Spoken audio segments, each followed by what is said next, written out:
Hi friends, welcome to remix king channel. ఆంధ్రప్రదేశ్లో వజ్రాల గని ఉందని పరిశోధకులు తెలిపారు.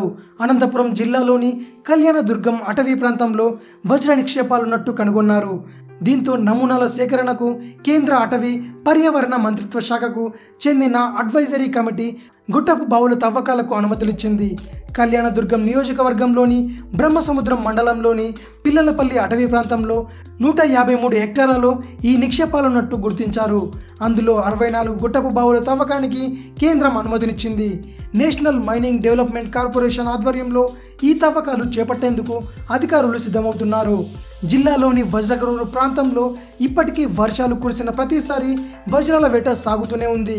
ఇరుగు పొరుగు రాష్ట్రాల నుంచి కూడా ప్రజలు తండోపతండాలుగా వజ్రకరూరు పొలాల బాట పడతారు. ఈ అన్వేషణలో ఏటా ఒకరిద్దరికి వజ్రాలు దొరుకుతున్నట్టు స్థానికుల సమాచారం. ఇక అదును కోసం కాచుకొని ఉండే వజ్రాల వ్యాపారులు వాటిని గుట్టుచప్పుడు కాకుండా కొని సొమ్ము చేసుకుంటున్నట్టు తెలుస్తోంది. వజ్రకరూరులో ప్రత్యక్షంగా భూముల్లో వజ్రాలు దొరుకుతుండడం, తాజాగా కళ్యాణదుర్గం అడవుల్లో ఆ నిక్షేపాలున్నట్టు కనుగొనడం చూస్తే అనంతపురం జిల్లాలో వజ్రాల గనులు ఉన్నాయనే విషయం స్పష్టమవుతోంది. అందుకే అప్పట్లో రాయలసీమ రత్నాలసీమ అని అన్నారేమో. ఇది విషయం.